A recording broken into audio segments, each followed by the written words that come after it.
Good morning everyone, welcome to lecture number 6 PGBP revision CA inter. आपने last lecture में मेरे पास section number 43 B तक revise कर लिया था। यानी अगर मैं आपको यहाँ सेक्शन वाइज स्टडी में दिखाऊं तो ये लास्ट सेक्शन हमने उस दिन रिवाइज किया था। ये सारे हमारे सेक्शन हो गए थे। ये जो सेंटर वाली सारी जो पूरी की पूरी जो ये लड़ी है ये पूरी हो गई थी। हमारे ये सेक्शन हो गए थे सारे, हमारे ये दोनों ऊपर के सेक्शन हो गए थे। ठीक है, अभी यानी अगर मैं आपको बताऊं तो हमारे कौन कौन से सेक्शन रह गए इस चैप्टर में, जरा गौर कीजिएगा ध्यान से। एक तो हमारे ये वाले सेक्शन रह गए सारे, 43 बी, 43 सी ए। भाई 43 सी ए में एक छुटकू सी अमेंडमेंट भी है 43 सी ए में, पर अमेंडमेंट इंपॉर्टेंट है बहुत ज्यादा आपके इस एग्जाम के लिए। ठीक है, और ये वाले हमारे सेक्शन रह गए। ठीक है, दैट्स ऑल। और इसमें भी एक छोटी सी अमेंडमेंट है 44 ए बी के अंदर, वो भी हमारी इंपॉर्टेंट अमेंडमेंट रहेगी आपके एग्जाम के लिए। तो बस 43 बी भी रादर नहीं बचा हमारा, हमारा सिर्फ बचा है ये कंसेप्ट्स। ठीक है, तो इसमें 43 सी ए साहब हैं, 44 double A, 44 A B, 44 A D A D और ए ई। आओ फटाफट से डिस्कस करते हैं क्विकली। आप अपने मेन नोट्स सामने रख लें और उसकी रिवीजन जरूर कर लें इस लेक्चर के बाद, क्योंकि पीजीबीपी हमारा भी हो जाएगा खत्म। Let's start.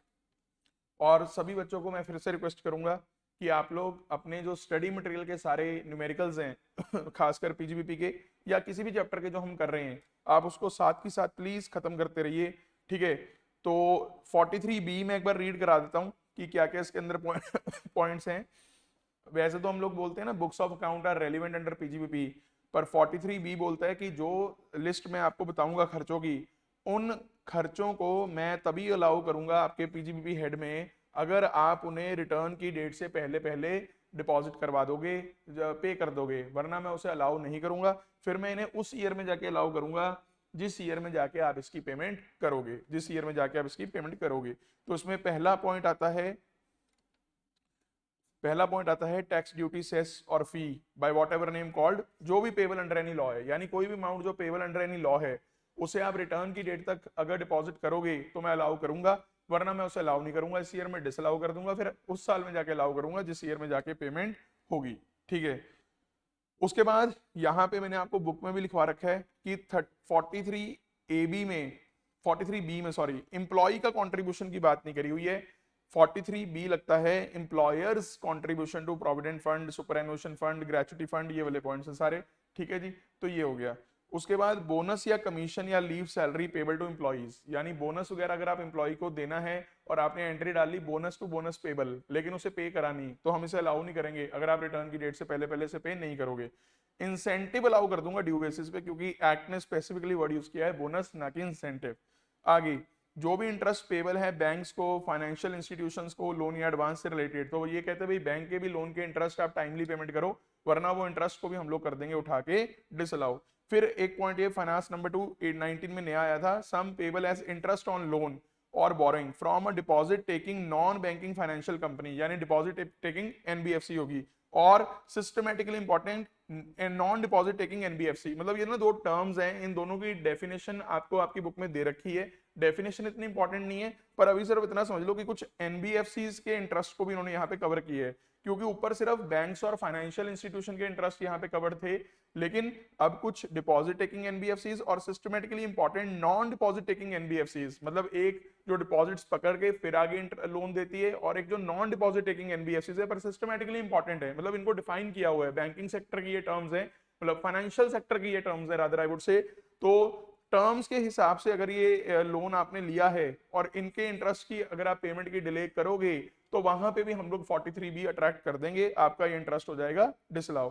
इसके अलावा अगर आप इंटरेस्ट पे करना है आपने किसी शेड्यूल्ड बैंक का या कोऑपरेटिव बैंक का, other than a primary agricultural credit society और अ प्राइमरी कोऑपरेटिव, ये ना जिनको छोड़ा हुआ है आप ये समझ लो, ये ना ज्यादा किसानी से रिलेटेड सोसाइटीज हैं। अगर आप देखो ना प्राइमरी एग्रीकल्चरल क्रेडिट सोसाइटी, यानी इन्होंने अगर लोन वगैरह दिया होगा, ये दिया होगा किसानों को, अगर उनकी तरफ से इंटरेस्ट की पेमेंट डिले हो भी रही है तो उनके ऊपर 43 बी वगैरह हम अट्रैक्ट नहीं करेंगे, क्योंकि हो सकता है वो लोग, मतलब इनकी भी बिजनेस इनकम निकल सकती है अगर वो क्या नाम है, अगर वो अलग अलग एक्टिविटीज कर रहे हैं और उन्होंने लोन लिए हुए हैं, तो अगर उनका इंटरेस्ट पेबल है, अगर वो नहीं उसको रिटर्न की डेट तक जमा करवाएंगे तो उनको फिर भी वो अलाउ हो जाएगा, क्योंकि उसके ऊपर 43 बी अट्रैक्ट नहीं हो रहा।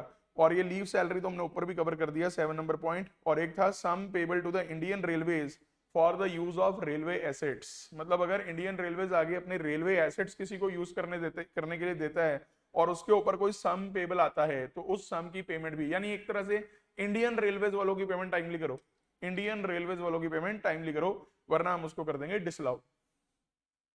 और रिमेंबर में एक पॉइंट लिखा हुआ है कि अगर आपने लोन लिया, ठीक है, उस लोन पे पहली एंट्री होगी बैंक टू लोन, दूसरी एंट्री होगी interest on loan to loan, ठीक है, या आप ये कह लो interest on loan to interest payable. मान लो भी इंटरेस्ट पेबल है, मान लो भी इंटरेस्ट ऑन लोन पे नहीं हुआ तो डिसअलाउ हो गया। अगले साल बैंक ने क्या करा, इस इंटरेस्ट पेबल को भी, इस इंटरेस्ट पेबल को भी लोन में कन्वर्ट कर दिया कि आपका जो इंटरेस्ट पेबल है पुराना उसके ऊपर भी हम इंटरेस्ट चार्ज करेंगे, यानी it is converted into a loan. तो क्या ये जो एंट्री हमने करी, क्या इसको हम पेमेंट ऑफ इंटरेस्ट मान सकते हैं? क्या इसको हम पेमेंट ऑफ इंटरेस्ट मान सकते हैं? The answer is no. ये कोई इंटरेस्ट पेबल चाहे डेबिट हो भी गया अगर, पर ये इंटरेस्ट की पेमेंट थोड़ी हुई, क्योंकि अभी इंटरेस्ट को तो लोन में कन्वर्ट किया है। It can not be considered as payment of interest. तो यही चीज यहाँ पे रिमेंबर के अंदर लिखी हुई है, मैंने शॉर्ट में यहाँ पे आपको बता दी। बुक के अंदर मैंने इसकी एंट्रीज प्रॉपर लिखवा रखी है आपको, और इसका एक बड़ा प्यारा सा क्वेश्चन भी आपकी स्टडी मटेरियल में है, आंध्र प्रदेश बैंक्स वगैरह वाला, आप उसको ट्राई कीजिएगा, इसी रिमेंबर के ऊपर वो पूरा चल रहा है और काफी इलेबोरेटिव आंसर उसका बुक के अंदर दिया हुआ है, तो उसको आप अच्छे से पढ़ लेना, उसको आप अच्छे से पढ़ लेना, आज का ये होमवर्क रहेगा आपका। उसके बाद 43 सीए साहब, 43 सीए साहब, ये क्या पॉइंट होता था कि अगर कोई व्यक्ति अपनी इमूवेबल प्रॉपर्टी, बताइए इमूवेबल प्रॉपर्टी में क्या आता है? इमूवेबल प्रॉपर्टी में आता है लैंड और बिल्डिंग और बोथ। अगर इनमें से किसी भी चीज को ट्रांसफर किया जाता है, कैपिटल गेन में हम लोग वर्ड यूज करते थे ट्रांसफर, क्योंकि वहां पे ट्रांसफर वर्ड जो यूज होता था ज्यादातर, यहां हम लोग यूज कर सकते हैं सेल। भाई ये जो ट्रांसफर वर्ड था ये हम ज्यादा यूज करते थे कैपिटल गेन में, हालांकि पीजीबीपी में भी आप ट्रांसफर वर्ड यूज कर सकते हो, सिंपल इंग्लिश का वर्ड है, पर आई वुड प्रेफर कि आप सेल वर्ड यूज कर लें पीजीबीपी के अंदर, ठीक है। अब अगर इसकी ट्रांसफर जो होती थी, अगर तो आप, मैंने आपको बताया था कि इमूवेबल प्रॉपर्टी में लोग क्या करते हैं, क्योंकि गेन बहुत हाई आ जाता है तो लोग वैल्यू कम शो करते हैं पक्के में कि हमने प्रॉपर्टी सस्ती बेची है, बाकी सेटलमेंट 2 नंबर में कर लेते हैं। यानी अगर आप 50 लाख की प्रॉपर्टी सेल करते हो, आप कहते हो जी मैंने तो सिर्फ 30 लाख की सेल करी है, और 20 लाख कागजों में 30 लाख शो हो रहा होता है और आप लोग 20 लाख ब्लैक में सेटल कर लेते हो, ठीक है। तो इस तरह की चीजों के लिए इन्होंने क्या किया था, इनकम टैक्स वालों ने, कैपिटल गेन सेक्शन में, चैप्टर में एक सेक्शन चलता था 50C, कि अगर आपके पास कोई लैंड या बिल्डिंग या both held as capital asset है, हेल्ड एज कैपिटल एसेट है, तो उसके ट्रांसफर पे हम लोग कैपिटल गेन निकालेंगे, और अगर आप उसको कम प्राइस पे शो करते हो मैंने सेल करा, हम उसके ऊपर 50C अट्रैक्ट कर देंगे। और ये कम और ज्यादा हम फेयर मार्केट वैल्यू से कंपेयर नहीं करते थे, हम कंपेयर करते थे स्टैंप ड्यूटी वैल्यू से, हम कंपेयर करते थे स्टैंप ड्यूटी वैल्यू से, ठीक है। आई होप आपको ये चीज ध्यान होगी, ये हम लोग कंपेयर करते थे स्टैंप ड्यूटी वैल्यू से। अब सुनिए, सेम चीज इन्होंने पीजीबीपी में भी ये ले आए। पीजीबीपी में क्या कंसेप्ट ले आए कि अगर आप लैंड और बिल्डिंग और बोथ सेल करते हो which is held as stock in trade, ये लैंड और बिल्डिंग और बोथ आपका स्टॉक इन ट्रेड था, उसको अगर आप सेल करते हो तो आपके ऊपर पीजीबीपी अट्रैक्ट होता है, यानी पीजीबीपी में आपको टैक्स देना होता है। अगर आप उसे सस्ता शो करोगे मैंने सेल किया, हम आपके ऊपर लगा देंगे section number 43 CSR, section number 43 CSR। I hope आपको क्लियर है। तो अब 43 CA में बस एक बात ध्यान रखना, मैं आपको सिंपल सी बात बोलता हूँ, यहाँ पे इलस्ट्रेशन में ही हम देखते हैं सीधा। एक तो इसके अंदर जबरदस्त जो अमेंडमेंट है आपके पेपर के लिए काफी इंपॉर्टेंट रहेगी, जो आपको ध्यान होगा, एक 105% वाला पॉइंट होता था, मैं अभी रिवाइज करवाता हूँ, ठीक है। सुनिएगा, मान लीजिए एक आदमी ने अपना लैंड और बिल्डिंग और बोथ सेल करा 50 लाख में, ठीक है, जो एक्चुअल सेल कंसिडरेशन वो बता रहा है, स्टैंप ड्यूटी वैल्यू उस प्रॉपर्टी की है 60 लाख, 60 लाख, ठीक है।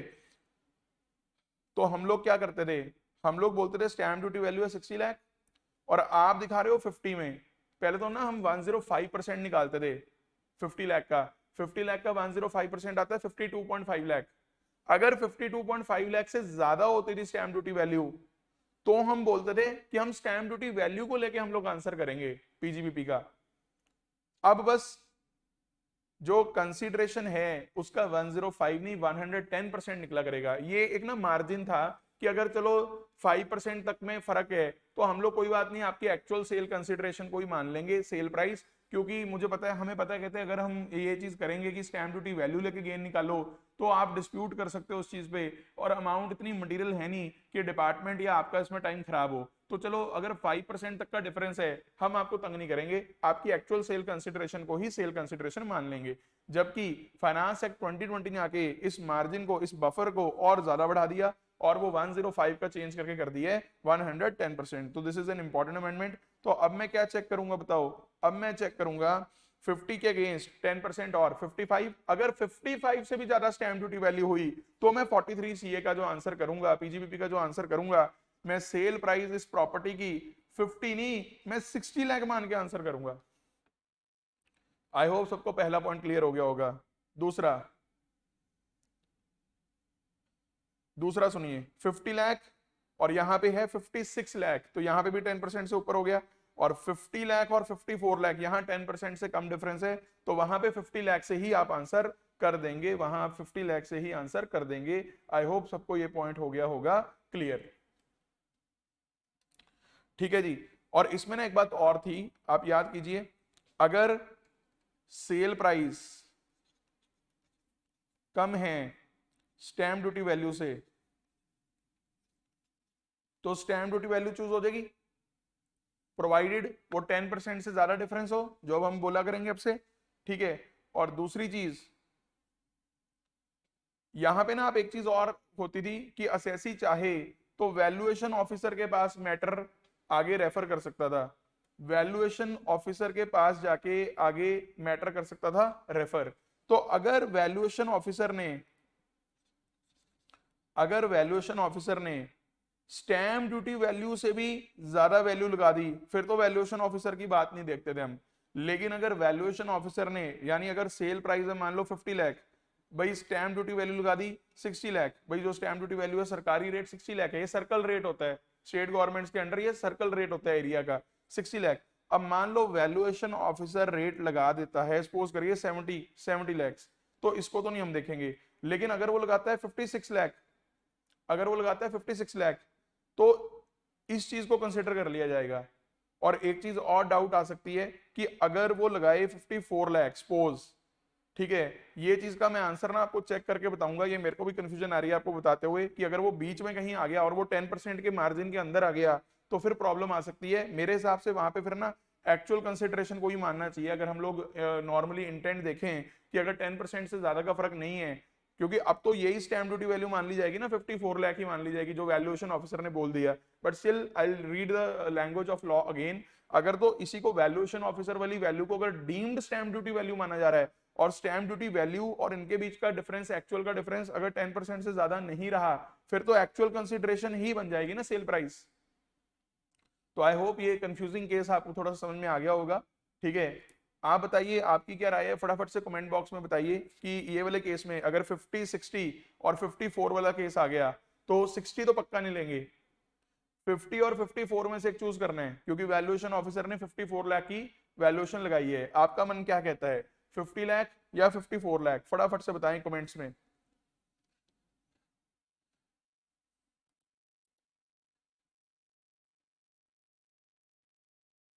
क्विकली क्विकली, मैं वेट कर रहा हूं आपकी।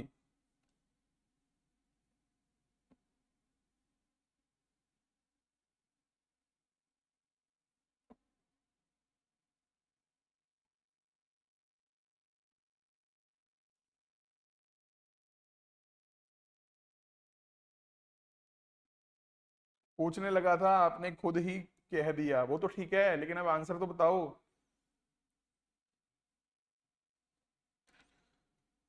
वैसे तो चलो मैं काम करता हूँ आपके लिए,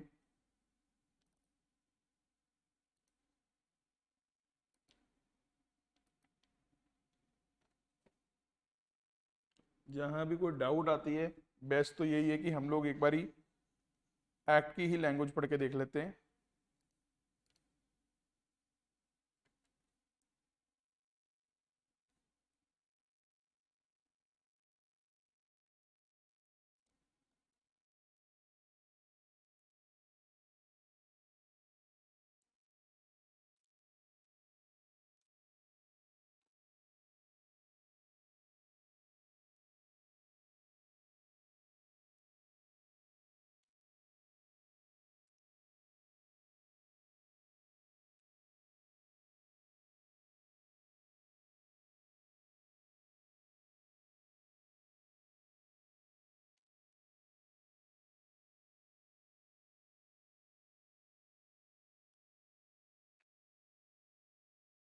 सबसेक्शन 2 और 3, बाकी बच्चे कुछ आंसर नहीं दे रहे भाई। लॉजिकली हम बात करें तो ठीक है जी, लॉजिकली ही बात करनी चाहिए सर। 50C सेक्शन खोल लेते हैं, एक सेकेंड।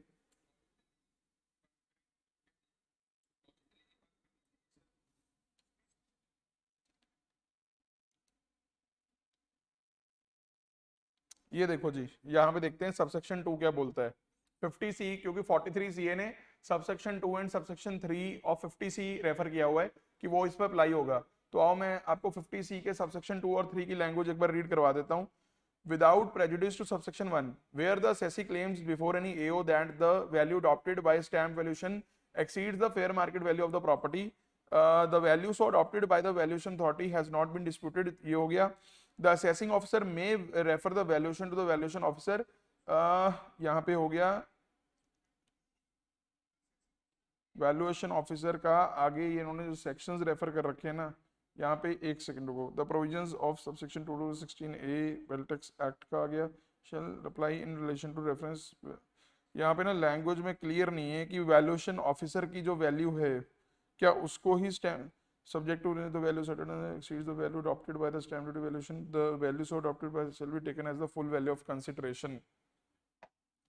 और यहाँ पे लिखा हुआ है provided that फर्स्ट, थोड़ी सी ना लैंग्वेज एक बार दोबारा से देखनी पड़ेगी क्योंकि ये केस थोड़ा सा पेचीदार बन गया है। कोई बात नहीं, मैं इसको एक बारी क्रॉस टैली करता हूँ। कुछ अगर आपको कुछ इसके ऊपर अगर प्रॉपरली लॉसेस का आंसर मिलता है तो I definitely let you know. But as per common sense यहाँ पे यही बनना चाहिए कि अगर उनमें 10% का भी डिफरेंस नहीं रहा तो मतलब बाकी पता है लॉ की इंटरप्रिटेशन देखनी पड़ेगी। एक बार लैंग्वेज दोबारा से चेक करके मैं आपको इसके बारे में बता दूंगा। ठीक है, पहले मैं नेक्स्ट पॉइंट पढ़ा दूं। एक पॉइंट इसके अंदर और आता है, वो गौर कीजिएगा। अगर डेट ऑफ एग्रीमेंट और डेट ऑफ रजिस्ट्रेशन दोनों सेम नहीं है, देखो अब यहां पे एक प्रॉब्लम और क्या आती है। मान लो ये है डेट ऑफ एग्रीमेंट और ये है date of registration of transfer, मतलब जिस दिन आपकी ट्रांसफर इफेक्टिव हो रही है कागजों में। ठीक है, अब इस दिन की स्टैंप ड्यूटी वैल्यू अलग थी, इस दिन की स्टैंप ड्यूटी वैल्यू अलग थी। मान लो इस दिन स्टैंप ड्यूटी वैल्यू थी प्रॉपर्टी की 56 लाख और इस दिन प्रॉपर्टी की स्टैंप ड्यूटी वैल्यू होगी 63 लाख। तो अब यहाँ ये डाउट आएगा कि सर एग्रीमेंट तो पहले एंटर हो गया था, कच्ची आपस में बात हो गई थी ना, लेकिन जो पक्का काम हुआ रजिस्ट्री वगैरह हुई वो हुई यहाँ पे जाके, तो हमें कौन सी वाली डेट की वैल्यू उठानी है। तो मैं उसका आंसर आपको ये दूंगा कि लॉ ये बोलता है कि अगर इस दिन तक डेट ऑफ एग्रीमेंट से पहले पहले या डेट ऑफ एग्रीमेंट तक अगर आप ये प्रूव कर दो कि आपने कुछ पैसा, मतलब सेलर की बात करूं, सेलर ये प्रूव कर दे कि कुछ पैसा उसने रिसीव कर लिया था थ्रू अकाउंट पे ही चेक, थ्रू अकाउंट पे ही चेक और अकाउंट पे ही ड्राफ्ट और ईसीएस और थ्रू अदर मोड्स एज में भी प्रिस्क्राइब, वही Bhim, IMPS, RTGS, NEFT, credit card, debit card, वही वाले सारे। अगर आप ये प्रूव कर देते हो कि मैंने एग्रीमेंट की डेट तक कुछ पेमेंट ले ली थी थ्रू चेक्स वगैरह, तो वो स्टैब्लिश हो जाएगा कि हाँ ये एग्रीमेंट आपका पहले से हुआ था, तभी पेमेंट मिली थी आपको। फिर तो हम लोग स्टैंप ड्यूटी वैल्यू उठा लेंगे इस दिन की। लेकिन अगर आप शो करते हो कि मेरे पास पैसे आ गए थे पर कैश में आए थे जी, मेरे को कैश दे दिया था इन्होंने, वो नहीं माना जाएगा। फिर उस केस में आपकी स्टैंप ड्यूटी वैल्यू उठाई जाएगी डेट ऑफ रजिस्ट्रेशन की। आप इसको एक बार पढ़ लेना, आपको ये बिल्कुल पूरी तरह से समझ में आ जाएगा। कोई और ऐसी कोई प्रॉब्लम इसमें नहीं है। और 110% वाली जो चीज है उसको रखिएगा याद। तो 43 CA सेक्शन हमारा हो गया। अब हम अगली तरफ जा रहे हैं। अगली तरफ हम जाएंगे, वो है जी हमारे जो अब लास्ट दो पॉइंट्स रह गए हैं, मतलब एक तो 44AA और 44AB, इन दोनों को मैं इकट्ठे पढ़ाता हूँ, बुक्स ऑफ अकाउंट और ऑडिट। और दूसरा जो चरण है वो है प्रिजम्पटिव इनकम, 44AD, ADA और AE। बस ये 5 सेक्शन अब हमारे रह गए हैं, फिर हमारा पीजीबीपी हो जाएगा समाप्त। आओ फटाफट से स्टार्ट करते हैं। पहले 44AA की बात करते हैं, बुक्स ऑफ अकाउंट। सवाल ये उठता है कि सर क्या सबने बुक्स ऑफ अकाउंट मेंटेन करने हैं, छोटे बड़े दुकानदार, बिजनेसमैन, जो रेडी वाले, कोई भी, क्या सबने बुक्स मेंटेन करनी है? तो उसका आंसर 44AA में मिलेगा। सबसे पहले, अगर तो आप स्पेसिफाइड प्रोफेशनल हो, स्पेसिफाइड प्रोफेशनल जिसमें ये सारे मेंशन किए हुए हैं, आप सारे पढ़ लेना। इसमें ब्रॉडली काफी सारे प्रोफेशन कवर्ड है, मेडिकल हो गया, इंजीनियरिंग हो गया, लीगल हो गया, अकाउंटिंग हो गया, यानी सीए वगैरह भी इसमें आगे, आर्किटेक्चरल हो गया, सीएस हो गया, फिल्म आर्टिस्ट हो गए, ये वाले सारे। तो काफी सारे प्रोफेशनल्स यहाँ पे कवर्ड हैं।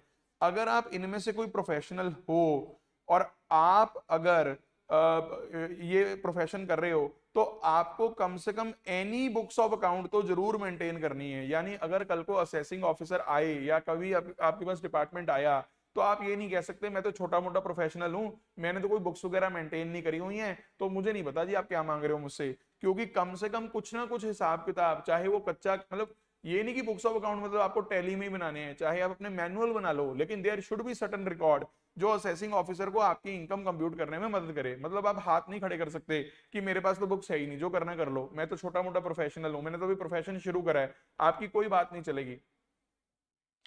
अगर आपकी ग्रॉस रिसीट्स 1 लाख, और ग्रॉस रिसीट मतलब खर्चे माइनस नहीं हुए अभी, 1,50,000 का ग्रॉस रिसीट कोई बड़ी ग्रॉस रिसीट नहीं है, ठीक है, बहुत छोटी ग्रॉस रिसीट है, क्योंकि इसमें से खर्चे भी अभी माइनस नहीं हुए। अगर आप हमारे इंस्टीट्यूट के एंगल से सोचो तो 2 बच्चों की इंटर की फीस है ग्रॉस रिसीट, ठीक है, 1,50,000 in each of the 3 years immediately preceding the relevant previous year. यानी अगर प्रीवियस ईयर 20-21 में हम लोग सोच रहे हैं कि क्या हमें बुक्स मेंटेन करनी है कि नहीं करनी है, तो हम लोग 20-21 से पहले 19-20, 18-19 और 17-18, अगर इन तीनों के हर साल 1,50,000 से क्रॉस कर रहा है अगर हमारा ग्रॉस रिसीट, तो आपको prescribed books of account maintain करने मैंडेटरी है। यानी अगर तो आप इन लिमिट से ऊपर नहीं हो, तो एनी बुक्स ऑफ अकाउंट तो मेंटेन करना ही करना है। अगर आप ये लिमिट्स क्रॉस कर गए 1,50,000 ईच ईयर, तो उस केस में आपको प्रिस्क्राइब्ड बुक्स मेंटेन करनी है, जो हमने यहाँ पे ब्रैकेट में लिखी हुई है। कैश बुक हो गया, जर्नल हो गया, लेजर हो गया, ओरिजिनल बिल्स हो गए, ठीक है। और मेडिकल प्रोफेशन के केस में तो इनको डेली केस रजिस्टर और stock register of the medicine भी मेंटेन करना पड़ता है, वो भी प्रिस्क्राइब्ड है, ठीक है, पढ़ लेना, मेन नोट्स के अंदर दे रखा है। सर अगर कोई स्पेसिफाइड प्रोफेशन, यही वाले ऊपर वाले, अगर कोई न्यूली सेटअप हुआ, यानी अभी शुरू ही हुआ है उसका ये प्रोफेशन, तो उस केस में भी इसको prescribed books of account maintain करने पड़ जाएंगे पहले साल से ही। अगर इसको शुरू में ही लगता है कि इसके ग्रॉस रिसीट 1.5 लाख से क्रॉस कर जाएंगे, यानी जो तो पुराने प्रोफेशनल्स हैं उनके लिए तो पिछले 3 साल का पॉइंट रख दिया, लेकिन जो न्यूली सेटअप हैं, अगर उनको पहले साल में ही लग रहा है कि उनका 1,50,000 से क्रॉस कर जाएगा फर्स्ट ईयर में ही, तो इनको पहले ही बोल दिया कि आप लोग शुरू से ही क्या बना के चलो, फर्स्ट ईयर से ही प्रिस्क्राइब्ड बुक्स ऑफ अकाउंट। ये सारी बात थी अगर आप हो एक स्पेसिफाइड प्रोफेशनल, पर मेन नोट्स में से इसको अच्छे से रिवाइज जरूर करना। अगर आप हो एक ऐसे आदमी जो अदर देन स्पेसिफाइड प्रोफेशन कर रहा है, उसमें कौन कौन आएगा? एक तो बिजनेस आ जाएगा उसके अंदर, यानी अगर आप बिजनेस कर रहे हो, प्रोफेशन नहीं कर रहे हो, बिजनेस कर रहे हो, कोई दुकान है आपकी, कोई शोरूम है आपका, कोई कोई किसी भी तरह की इस तरह की दुकान, मतलब कोई भी इस तरह का फैक्ट्री है जो प्रोफेशन नहीं माना जा सकता। या अगर आप एक नॉन स्पेसिफाइड प्रोफेशन कर रहे हो, यानी प्रोफेशन तो कर रहे हो पर वो स्पेसिफाइड नहीं है। जैसे टीचिंग प्रोफेशन की अगर मैं बात करूं, ऊपर कहीं नहीं लिखा हुआ कि टीचिंग प्रोफेशनल, अगर मान लो कि इंडिपेंडेंट टीचर है, वो खुद की सर्विसेज दे रहा है किसी को एज अ प्रोफेशनल, आप देख सकते हो यहाँ पे टीचिंग प्रोफेशन कहीं नहीं आ रहा, मेडिकल आ रहा है, इंजीनियरिंग आ रहा है। अब कल को अगर मान लो मैं किसी इंस्टीट्यूट को बोलूं कि मेरे को आपको सर्विस देनी है जी, मैं पढ़ा दूंगा आपके बच्चों को, मेरे को इंडिपेंडेंटली पे कर दो, तो वो आपकी एक टीचिंग प्रोफेशन में चला जाएगा, वो यहाँ पे कवर नहीं हो रहा, ठीक है। तो as a professional you can be a teacher, but it is not covered in specified professionals. तो उनके लिए क्या सीन है, जरा गौर कीजिएगा। अगर आप कोई बिजनेस है या कोई नॉन स्पेसिफाइड प्रोफेशन है, पहली बात तो कोई बुक्स ऑफ अकाउंट प्रिस्क्राइब नहीं कर रखी है आपसे अलग के लिए, अलग से, लेकिन ऐसे एसएससी को एनी बुक्स ऑफ अकाउंट तो मेंटेन करने चाहिए। वो भी तब करनी चाहिए ओनली इफ, अगर आप नीचे लिखे किसी उसमें आगे हमारे पॉइंट्स में, यानी नॉर्मल रूल तो आप पर ये है सर कि आपको कोई बुक्स मेंटेन करने की जरूरत नहीं है, यानी अगर कोई बिजनेस चल रहा है, जैसे मान लो कोई सपोज करो कोई खाने पीने की रेडी लगा लो आप, वो बहुत चलते होते हैं कई बार, वहां पे डिपार्टमेंट के लोग आ जाए एकदम से, उनको पता लगता है यहाँ पे सेल ही बड़ी हो रही है भाई एक एक दिन में। अब मान लो अगर वो सेसी बोलता है कि मैं तो जी छोटा मोटा बिजनेस हूँ, और वो प्रूव कर दे कि मैं आपके यहाँ कहीं नहीं आ रहा, तो डिपार्टमेंट उसको धक्के से नहीं कह सकता कि आप बुक्स मेंटेन करो, ऑडिट करवाओ। वो कहता है मेरी तो अकाउंटिंग कॉस्ट ही आ जाएगी। यानी छोटे बिजनेस वालों को, छोटे प्रोफेशनल्स को राहत दे रखी है कि आप बुक्स तभी मेंटेन करना अगर आप यहां कहीं आते हो। तो देखते हैं क्या है। अगर तो आप एग्जिस्टिंग बिजनेस या प्रोफेशन हो, अगर आपकी पीजीबीपी इनकम, गौर करना यहां वर्ड ग्रॉस रिसीट नहीं आ रहा, यहां वर्ड पीजीबीपी इनकम आ रहा है, अगर आपकी पीजीबीपी इनकम 1,20,000 से एक्सीड करती है, सर कब? इस साल में? इस साल में थोड़ी देखोगे एक्सीड कर रही है कि नहीं कर रही है। इस साल में एक्सीड अगर करगी, ईयर एंड पे जाके थोड़ी सारे बुक्स मेंटेन करोगे, मतलब इसके लिए देखने पड़ते हैं पिछले साल। क्योंकि अगर मैं 2021 में देखना चाहता हूं मेरे को बुक्स मेंटेन करनी है कि नहीं करनी है, मैं पिछले सालों को देखूंगा। ठीक है, मतलब एक तरह से कहने का मतलब, अगर आप इस ईयर में देखना चाहते हो कि बुक्स मेंटेन करनी है कि नहीं करनी है, वो तो यहां से चेक करोगे ना, तो उसके लिए आपको पिछले सालों का आपका व्यवहार देखना पड़ता है कि क्या चल रहा है। उसके बेस पे आपको ये डिसाइड करना होता है कि क्या मुझे books as per income tax act maintain करने हैं कि नहीं करने हैं। तो अब सुनिए ध्यान से, अगर आपकी पिछले 3 में से किसी भी एक साल में, गौर कीजिएगा यहां पे खास ध्यान दे रहा हूं, यहां वर्ड एनी है, यहां वर्ड ऑल नहीं है, अगर पिछले 3 में से किसी भी एक साल में आपकी पीजीबीपी इनकम 1,20,000 से क्रॉस कर गई, इंडिविजुअल और एचयूएफ के केस में ये भी 1,20,000 को इनहांस करके 2.5 लाख करा हुआ है, यानी एग्जम्पशन लिमिट के बराबर। तो अगर आपकी पिछले 3 में से किसी भी एक साल में पीजीबीपी इनकम 2.5 लाख से क्रॉस नहीं कर रही, हम आपको तंग नहीं करेंगे।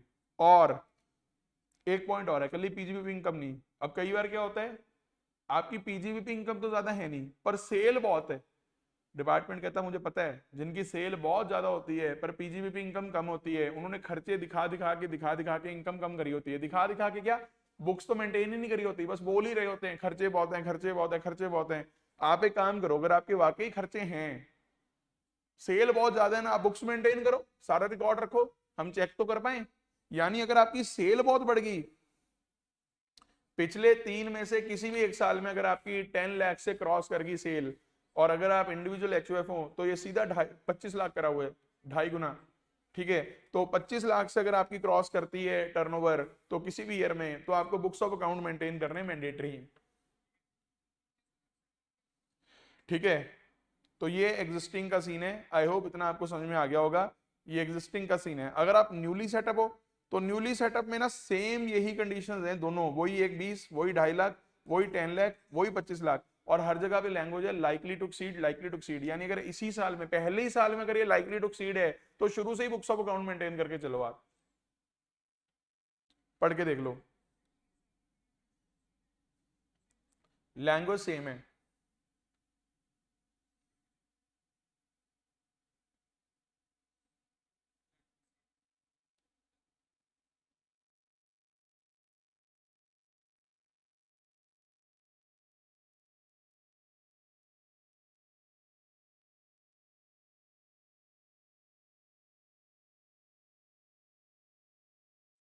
अभी ये वाले जो 2 पॉइंट होते थे ना,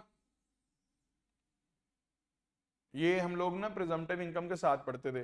बट इतना पहले, अगर देखो इतना पढ़ के ना ऐसे लगता है कि यार बस जो 10 लाख क्रॉस कर गया, जो 25 लाख क्रॉस कर गया, या जो 1,20,000 क्रॉस कर गया पिछले 3 में से किसी भी एक साल में, बस उसको बुक्स ऑफ अकाउंट बनाने हैं।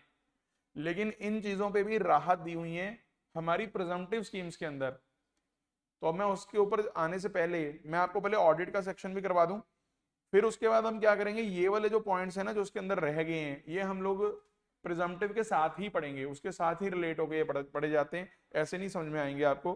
ठीक है, एक ये पॉइंट नंबर 1 दे रखे है कि अगर आप 44AA की प्रोविजंस को वायलेट करते हो तो पेनल्टी आप पे इंपोज हो सकती है, और ये बुक्स ऑफ अकाउंट आपने मेंटेन करने कम से कम 6 ईयर्स के लिए from the end of relevant assessment year. मतलब कि जो असेसमेंट ईयर अगर आपका 2021 प्रीवियस ईयर है तो असेसमेंट ईयर 21-22 हो गया, तो 22 के एंड से यानी 31 मार्च 22 से आगे 6 इयर्स और 23, 24, 25, 26, 27, 28 यानी 31 मार्च 28 तक आपके पास प्रीवियस ईयर 2021 के बुक्स ऑफ अकाउंट संभाले हुए होने चाहिए और ये पड़े होने चाहिए आपके प्रिंसिपल प्लेस यानी कि मुख्य जो ऑफिस है आपका वहां पे आपके बुक्स ऑफ अकाउंट पड़े होने चाहिए। आप इसके बारे में एक बार पढ़ लेना।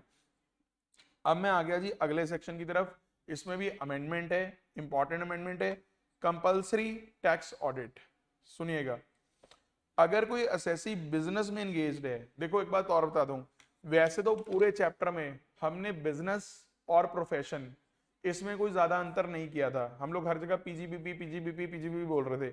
पहली बार सेक्शन 44 ए और 44 ए बी इनमें आके देखने को मिलता है जहां बिजनेस और प्रोफेशन में थोड़ा भेदभाव किया हुआ है। जैसे कि आप देख सकते हो 44 डबल ए में प्रोफेशन को भी आगे स्पेसिफाइड नॉन स्पेसिफाइड इस तरह से बांटा हुआ था।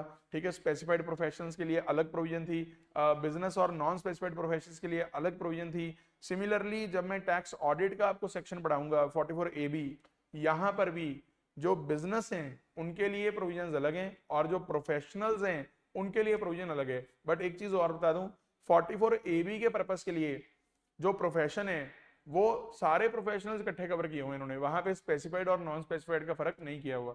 स्पेसिफाइड और नॉन स्पेसिफाइड का फर्क नहीं किया हुआ। अब पढ़ना शुरू करता हूं। अगर कोई एसएससी बिजनेस कर रहा है और उसकी टोटल टर्नओवर, ऑडिट देखने के लिए हम लोग पीजीबीपी इनकम नहीं देख रहे, हम लोग टर्नओवर देख रहे हैं। Turnover is the base, turnover is the criteria. अगर टर्नओवर एक्सीड कर गई 1 करोड़ से किसी प्रीवियस ईयर में, यहाँ पे ना प्रीसीडिंग ईयर नहीं देखना, यहाँ पे तो ये देखना है कि अगर आपकी जो क्या नाम है जो हमारी टर्नओवर है अगर वो क्रॉस कर रही है 1 करोड़ से, तो उस केस में उस ईयर का आपको ऑडिट करवाना पड़ेगा। यानी अगर प्रीवियस ईयर 2021 में मेरी टर्नओवर अगर 1 करोड़ से क्रॉस कर गई और मैं बिजनेस कर रहा हूं तो मुझे उस ईयर का ऑडिट करवाना पड़ेगा। ठीक है, तो assessee must get it's accounts audited for such previous year. और ऑडिट किससे किससे करवाना होता है? चार्टर्ड अकाउंटेंट, ये आपको पता ही है। अब इसी प्रोविजन में अमेंडमेंट है।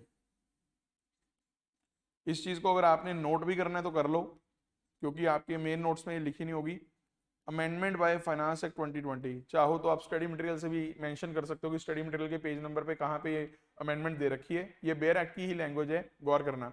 However in case of a person whose, गौर कीजिएगा, aggregate of all amounts received including amount received for sale, turnover, gross receipt, जो भी पैसा कहता है आपको रिसीव हो रहा है during the previous year in cash, यानी जितना पैसा आपको कैश में रिसीव हो रहा है, does not exceed 5% of the said amount. यानी अगर आपकी जो टोटल टर्नओवर है वो 1.5 CR है सपोज, तो 1 करोड़ क्रॉस हो गया। अब आपने आपने मात्र 3 लाख रुपीस कैश में लिए। इस पूरी टर्नओवर का सिर्फ 3, इस पूरी टर्नओवर में से सिर्फ 3 लाख रुपीस आपने कैश में लिए ड्यूरिंग द ईयर। यानी आप एक less cash economy, less cash business run कर रहे हो। एक तो होता है कैशलेस, कैशलेस तो हो गया बिल्कुल ही कैश यूज नहीं करते। एक होता है लेस कैश बिजनेस रन कर रहे हो, यानी यू प्रेफर कि आप हमें अकाउंट पे ही चेक दो, अकाउंट पे ही ड्राफ्ट दो, आरटीजीएस कर दो, नेफ्ट कर दो। वी ऑल्सो प्रेफर दिस, हम भी यही प्रेफर करते हैं कि यार हमें चेक दे दो, या चेक से भी अच्छा आप नेफ्ट ही कर दो, बेस्ट है।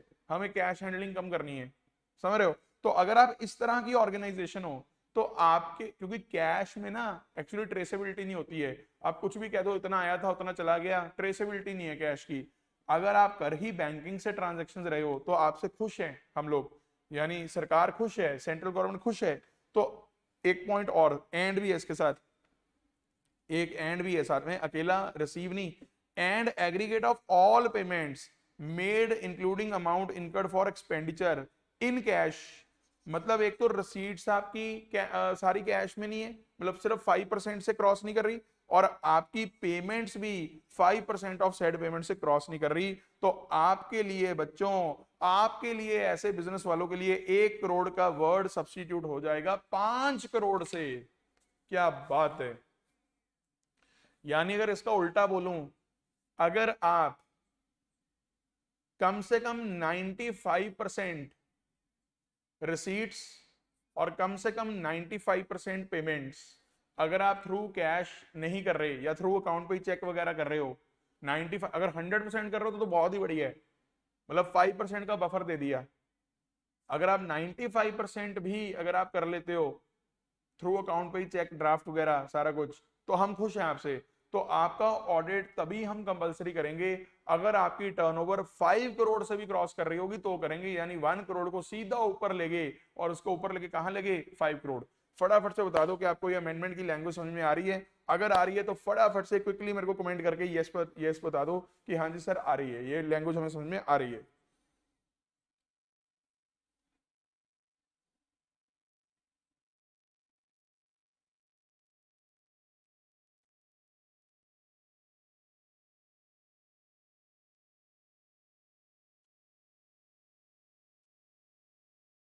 बताइए बताइए जल्दी, मैं वेट कर रहा हूँ।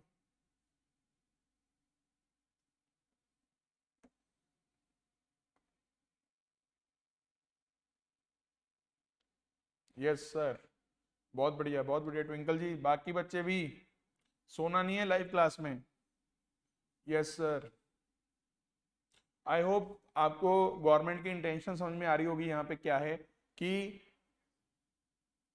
आपको एक लेस कैश बिजनेस बनाना है, उसको अगर आप करेंगे तो हम आपको बेनिफिट देंगे। ठीक है जी, ठीक है, बहुत बढ़िया बहुत बढ़िया। आगे सुनिएगा, आगे सुनिएगा, अगला पॉइंट क्या है, नेक्स्ट पॉइंट क्या बोल रहा है। अगर आप प्रोफेशनल हो, अगर आप ऊपर तो बिजनेस की बात चल रही थी सारी, प्रोफेशनल के केस में ग्रॉस रसीद चेक पहले भी 50 लाख होती थी, अभी भी 50 लाख ही हो रही है। तो ये वाला पॉइंट है। तो अगर आपकी ग्रॉस रसीद 50 लाख से क्रॉस कर जाती है तो आपका ऑडिट हो जाएगा कंपलसरी, ऑडिट हो जाएगा कंपलसरी टैक्स ऑडिट। अभी ये वाले जितने भी पॉइंट्स है ना, ये और ये और ये सारे हमारे उससे रिलेटेड हैं, क्या नाम है, प्रिजम्पटिव से। तो प्रिजम्पटिव वाला तो मुझे लगता नहीं अभी हम पूरा कर पाएंगे, लेकिन एक काम करते हैं, एक पॉइंट और है इसके अंदर।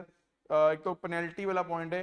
पेनल्टी वाला पॉइंट ये कह रहा है कि अगर कोई एसएससी वॉयलेट करता है 44 AB को तो उसको पेनल्टी लगेगी 0.5% of total turnover, but maximum 1,50,000 rupees. यानी अगर टर्नओवर आपकी बहुत हाई है तो उस केस में मैक्सिमम 1.5 लाख तक की पेनल्टी आप पे लग जाएगी अगर आप ऑडिट वाले सेक्शन को कहीं वॉयलेट करते हो। अगर एसएससी अकाउंट्स ऑडिट करने के लिए रिक्वायर्ड है तो एक अमेंडमेंट और है छोटी सी यहाँ पे, जो ऑडिट रिपोर्ट आपने फर्निश करनी होती है वो करनी होती है। ऑडिट रिपोर्ट का फॉर्म नंबर है 3CB, और इसको एक पर्टिकुलर का फॉर्म साथ में और जाता है। इनकम टैक्स वालों का एक फॉर्मेट है कि ये सारा पर्टिकुलर भर के दे ऑडिटर, फॉर्म नंबर 3CD होता है।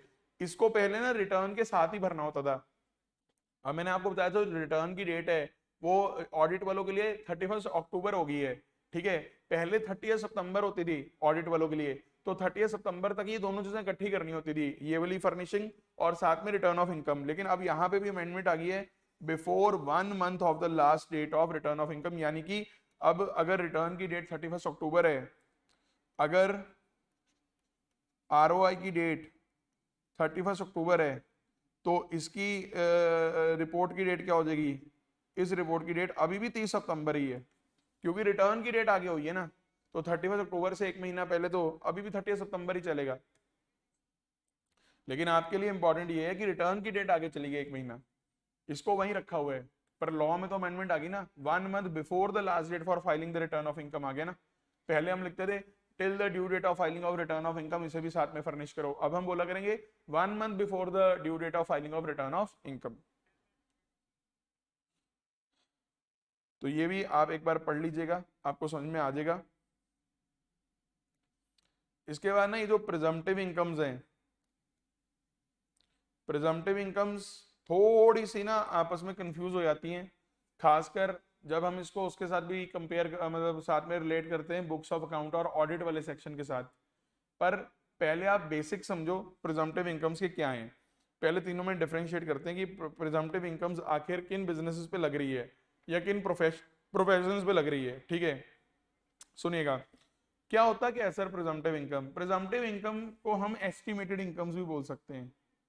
बेसिकली जो छोटे बिजनेस हाउसेज हैं, जो छोटे प्रोफेशनल्स हैं, ये कहते हैं सर मेरे को एक बात बताओ, हमने अभी बिजनेस छोटा मोटा शुरू किया है, आप हम पे बर्डन डाली जा रहे हो, बुक्स भी मेंटेन करो, ऑडिट भी करवाओ, क्योंकि ये जो 1 करोड़, ये भी कोई अमाउंट बहुत बड़ी नहीं है बिजनेस वर्ल्ड में। अगर मैं बात करूं तो हम पे तो प्रेशर पड़ता है, हम तो बिजनेस पे ध्यान दें या आपके कंप्लायंसेस पे ध्यान दें।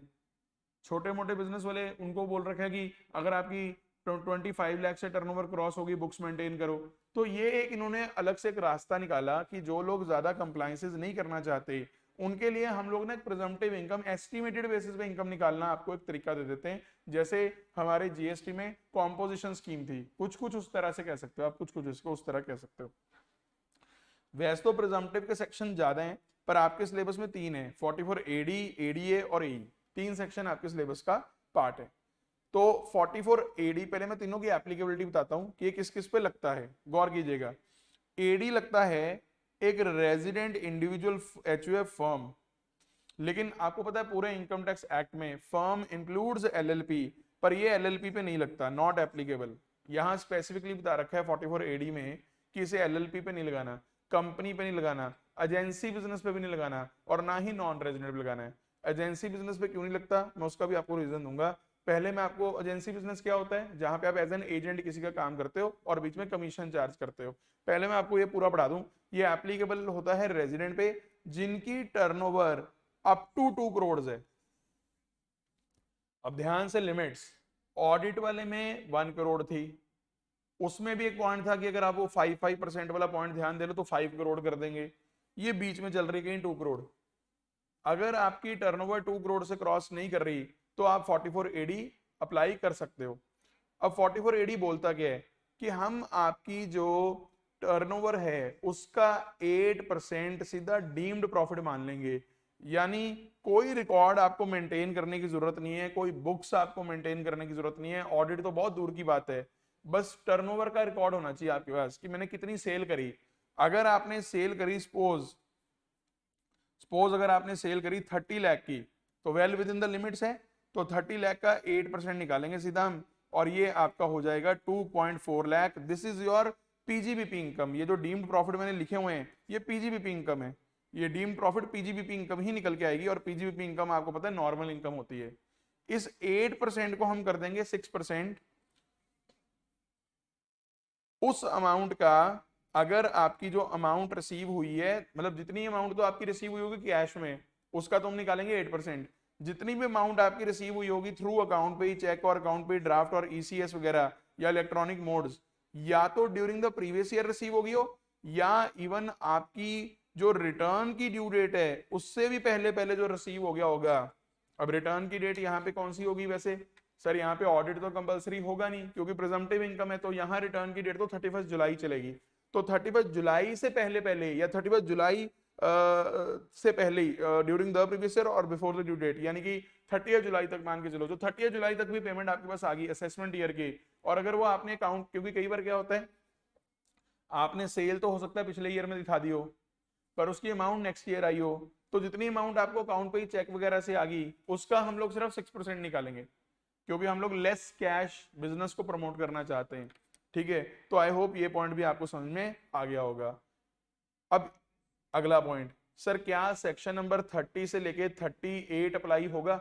अब 30 से 38 सारे वो सेक्शन थे, 32 था डेप्रिसिएशन, 35 था साइंटिफिक रिसर्च, आपको याद होगा 35 एडी स्पेसिफाइड बिजनेस, कुछ भी इनको अलाउ नहीं होगा। यानी एक तरह से जब आपने 8% इनकम निकाल ली तो ये मान लिया जाएगा कि 92% आपके खर्चे हैं, और अगर आप 6% वाले क्लॉज में आए तो 94% आपके खर्चे हैं।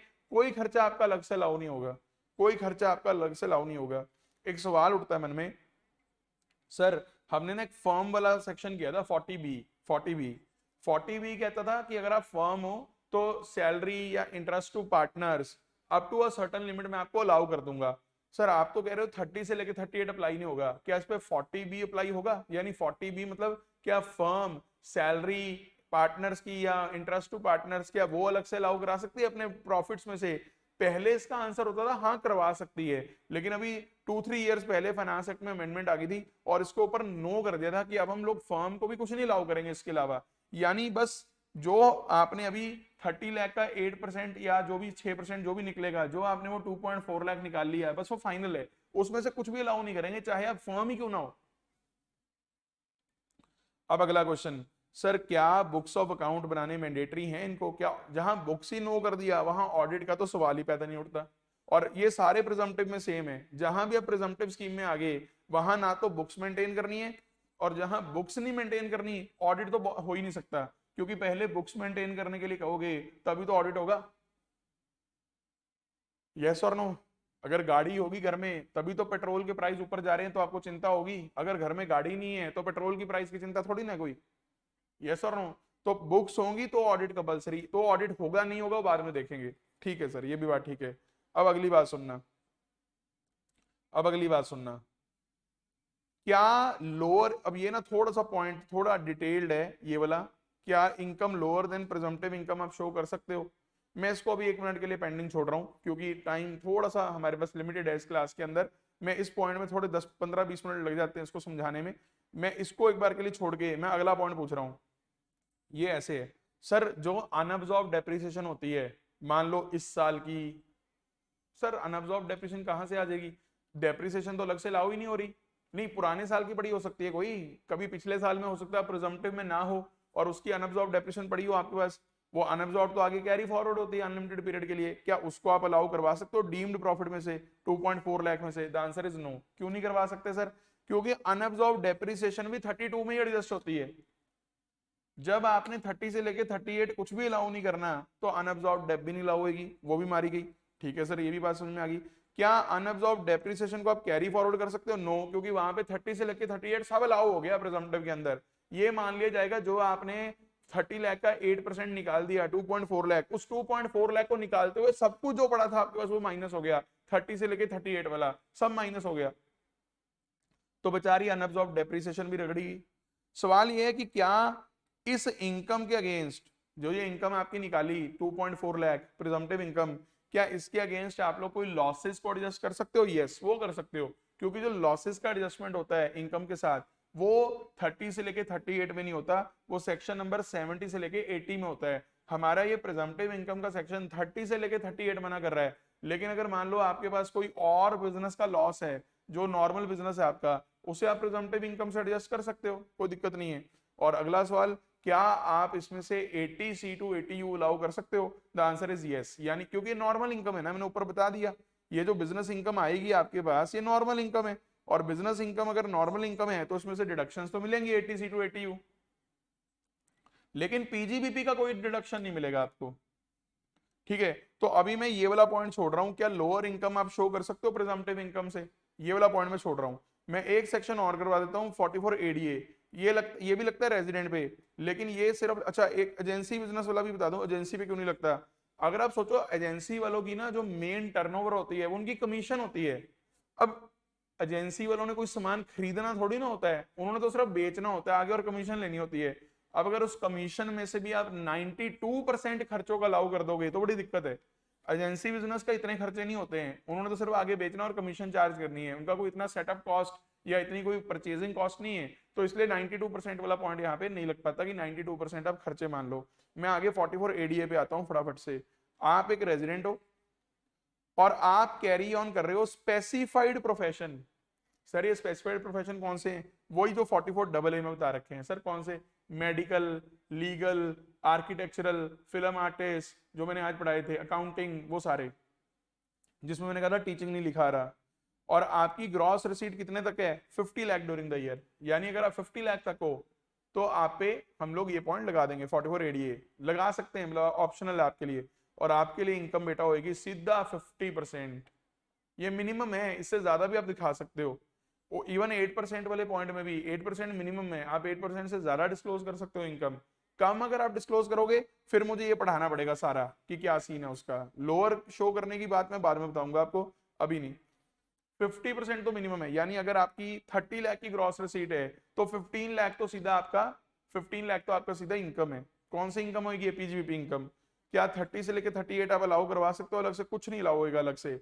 सर फर्म के केस में क्या आप ये अलाउ, यहाँ पे है यस, यहाँ इन्होंने स्पेसिफिकली नहीं लिखा कि हम 40 भी अलाउ नहीं करेंगे, तो यहाँ अलाउ होएगा, इसी को ही बुक प्रॉफिट माना जाएगा। फिर जो आप ये डीम्ड इनकम निकालोगे ना, यही आपकी बुक प्रॉफिट बनेगी, और इसी बुक प्रॉफिट को लेके आप सैलरी वगैरह भी अलाउ कर दोगे पार्टनर्स की, यानी आपके प्रॉफिट्स और कम हो जाएंगे, यानी फर्म में तो और फायदा है। क्या बुक्स और ऑडिट आप पे मैंडेटरी होगा? कुछ नहीं करना आपने। क्या लोअर इनकम आप शो कर सकते हो? कर सकते हो, लेकिन कुछ कंडीशंस हैं, कल बताऊंगा। अनअब्सॉर्ब डेप्रिसिएशन क्या आपकी एडजस्ट हो सकती है? नो। क्या वो कैरी फॉरवर्ड हो सकती है? नो। क्या लॉसेस को सेटअप कर सकते हो? यस। क्या चैप्टर 6A की डिडक्शंस आप लोग ले सकते हो? यस, बिल्कुल ले सकते हो। और जो हमारा 44AE सेक्शन है, ये मेनली लगता है उन लोगों पे जो प्लाइंग, हायरिंग और लीजिंग ऑफ गुड्स कैरेजेस कर रहे हैं, यानी ट्रांसपोर्टर्स वगैरह। ठीक है, इनके लिए तो सीधा सा साफ करा हुआ है कि भाई आप लोग क्या करो, अगर आपका हैवी गुड्स व्हीकल है तो आप 1000 रुपीज पर टन दे जाओ ग्रॉस व्हीकल वेट का। वो वेट वगैरह दिया होता है क्वेश्चन में। और हैवी गुड्स व्हीकल की डेफिनेशन ना वहां पे दे रखी है, मेरे ख्याल 12,000 टन से ऊपर जो होता है वो हैवी गुड्स व्हीकल है। आप एक बार चेक कर लेना। और इसके अंदर ना जितने मंथ्स आपने रखा होता है, months during which the vehicle is owned by this assessee, चाहे वो व्हीकल आप यूज कर रहे हो चाहे नहीं कर रहे हो, प्रिजम्पटिव इनकम निकल आएगी। ठीक है, 1000 रुपीज पर टन। और अगर अदर देन हैवी वो है, और ये ना 1000 पर टन पर मंथ होगा, और ये पर ट्रक भी होगा। यहाँ पे पर मंथ लिखा नहीं हुआ, आप चेक करना एक बार मेन नोट्स के अंदर। ठीक है, इसकी लैंग्वेज थोड़ी दोबारा पढ़ना। और अगर अदर देन हैवी व्हीकल है तो वहां पे 7500 पर मंथ, यानी अगर आपके पास, और इसमें ना एक पॉइंट और होता है कि आपके पास ना 20 से ज्यादा गुड्स कैरेजेस नहीं होने चाहिए किसी भी टाइम पे। आप उसको भी पढ़ लेना एक बारी, थोड़ी यहाँ पे कंडीशंस पूरी नहीं लिखी हुई हैं। ठीक है, कंडीशंस यहाँ पे पूरी नहीं है। 30 से 38 यहाँ भी नहीं अप्लाई होता। कंडीशंस इसकी आप पढ़ लेना एक बार घर से। ठीक है, और फर्म को 40 भी अलाउ हो जाता है, बुक्स इसे भी नहीं मेंटेन करनी। लोअर इनकम ये भी शो कर सकता है, पर इसको हम कल डिस्कस करेंगे। अनअब्सॉर्ब डेप यहाँ भी नहीं अलाउ होती, अनअब्सॉर्ब डेप यहाँ कैरी फॉरवर्ड भी नहीं होती, लॉसेस यहाँ भी एडजस्ट हो जाते हैं, और चैप्टर 6 का डिडक्शन ये भी ले सकता है। यानी कुल मिला के ना अगर आप गौर करो तो मोस्ट ऑफ द चीजें आपकी हो गई हैं। सिर्फ एक पॉइंट मेनली कॉमन सब में पेंडिंग है कि अगर तो आप प्रिजम्पटिव इनकम लेते हो फिर तो बुक्स भी नहीं मेंटेन करनी, ऑडिट भी नहीं करवाना, मान लिया। लेकिन अगर आप प्रिजम्पटिव इनकम को लात मारते हो, यानी आप कहते हो मेरी तो प्रिजम्पटिव इनकम से भी कम इनकम है, उस केस में लॉ किंतु परंतु करेगा थोड़े से।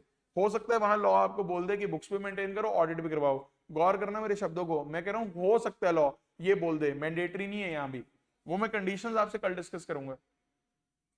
बल्कि मैं तो आपको ये कहूंगा कि अगर आप एक बार उसको पढ़ के देखो तो आपके लिए ज्यादा बेटर है। एक बार अगर आप उसे खुद रीड कर लो, ताकि कल के लेक्चर में आपने पहले कवर किया होगा। एक छोटा सेक्शन में और बता दूं, छोटा सा पॉइंट, ये जो एलिजिबल एसएससी है 44 एडी और एडीए वाले, उसमें आपको पॉइंट मिलेगा एक लिखा हुआ एडी और एडीए दोनों में, कि इनको एडवांस टैक्स पे करने की जरूरत नहीं है। हर साल जो आप क्वार्टरली करते होते थे, सिर्फ एक ही बार में इनको एडवांस टैक्स पे करना है 15 मार्च, यानी इनको quarterly instalment of advance tax pay करने की जरूरत नहीं है। जो आप लोग जून, सितंबर, दिसंबर और मार्च में 4 किस्तों में एडवांस टैक्स पे करते हो प्रीवियस ईयर के अंदर ही, यानी अभी जैसे प्रीवियस ईयर 21-22 स्टार्ट हो गया तो 21-22 के इनकम की जो टैक्स है वो एडवांस में पे करना होता है क्वार्टरली। इनको ये चीज करने की जरूरत नहीं है, ये बस ईयर के एंड के आसपास आके इनको इनकम का अंदाजा हो जाएगा 15 मार्च। यानी अगर प्रीवियस ईयर 2021 है तो पूरे प्रीवियस ईयर में कुछ नहीं पे करना है आपने, सिर्फ 15 मार्च 2021 को आके आप एडवांस टैक्स पे कर दो पूरे साल का। ये एडी और एडीए दोनों के लिए पॉइंट लगता है। आई होप काफी हद तक आपको प्रिजम्पटिव का आपको एक आइडिया मिल गया होगा अच्छे से, बढ़िया से। बस मेरी अब आपसे ये एक्सपेक्टेशन है, वैसे एक्सपेक्टेशन नॉर्मल है कि आप बस पढ़ लो, ठीक है, कोई बहुत गहरी एक्सपेक्टेशन नहीं है, बट इतना मैं आपसे उम्मीद करता हूं कि सर आप ये पांचों section 44AA, AB, ADA, AD और एई, 5 के 5 सेक्शंस आप एक बार सारे अच्छे से रिवाइज कर लो। इवन जो वो वाला पॉइंट भी आ रहा है ना, जब आप 44AA और ए बी पढ़ोगे उसके अंदर भी वो पॉइंट लिखा मिलेगा कि अगर लोअर इनकम शो करते हो प्रिजम्पटिव से तो आपको बुक्स मेंटेन करनी है, ऑडिट करवाना है, उसको भी रिवाइज कर लो, ताकि कल जब मैं आपको ये लेक्चर करवाऊंगा तो आपके माइंड में पहले से उसका एक ओवरव्यू होगा। वरना वो थोड़ा सा टेक्निकल हो जाता है कभी कभी बच्चों के लिए। ठीक है जी, तो अभी हम लोग यहाँ रोकते हैं, और इसके क्वेश्चंस ना मैं कहूंगा कल ही करना जब आपके वो वाला टॉपिक सारा हो जाएगा ना, क्योंकि उसके बाद अगर आप क्वेश्चंस करोगे ज्यादा बेटर है, फिर उसमें सारे पॉइंट आपके क्लियर रहेंगे, आप रिलेट कर पाओगे सारे एक दूसरे से। तो आज के लिए हम यहाँ रोकते हैं जी, थैंक यू वेरी मच, कल फिर मुलाकात होगी, बाय बाय, टेक केयर। और कोई डाउट्स अगर हो तो बताना जरूर मेरे को, आप लोग जो जो डाउट्स आपके क्वेश्चंस के अंदर आ रहे हैं तो प्लीज जरूर बताना। Thank you very much, bye bye, take care.